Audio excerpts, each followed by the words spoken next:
Know what you guys think. So my generator came in, 25-50 watt, should be enough to power the AC. Let me show you. It ain't very loud either.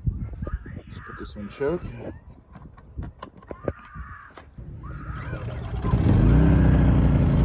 So the louder it gets.